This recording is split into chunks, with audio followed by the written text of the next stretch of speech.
Jimmy Hart thought of Uncle Elmer, a guy out of Mississippi, down around Memphis, a guy named Stan Frazier, giant, big old guy, big old giant, about 6'9.5", 6'10", about 475, 80 pounds, horrible, but just to look, because he had wrestled there as the giant rebel, and he'd been Kamala too, dress himself up like Kamala and do the white face and all this. It's crazy.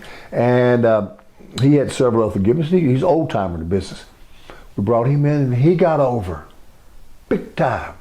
So now, Cousin Junior got well and got back, so I brought them back together. So I had Uncle Elmer and Cousin Junior, and I managed them. We're bigger than anything in the WWF at that time. There was nobody as big as us, our team. Yeah. So we're beating everybody. So finally, I mean, there's nobody you beat. Everybody we work against, we beat them, because it's just like my guys are just so obvious.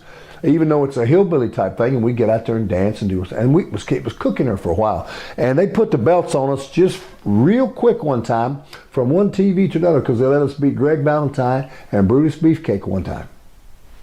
From one TV to the next TV. Then they had them to drop it to the next TV. That's fine.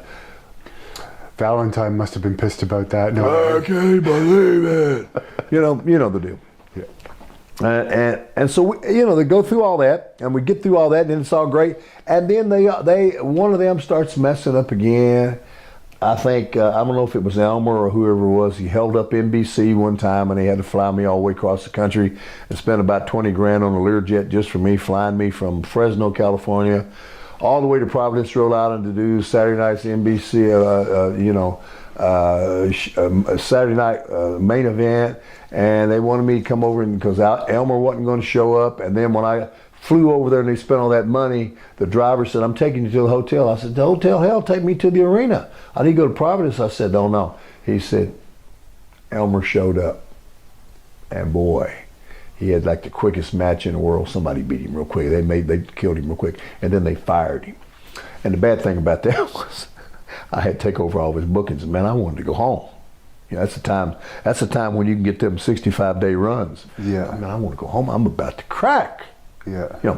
Tony Atlas has claimed Elmer was in the KKK. Ever heard anything? Well, there's some talk about that, and there's some talk about him with his Mississippi background and some things that I don't care too much for. I can't substantiate that with any degree of assurance that was true. But I kind of know how he was, and he had some of those tendencies that I didn't care for too much, and I don't want to talk about the dearly departed, but there's a pretty good chance that there might be some truth to that rumor.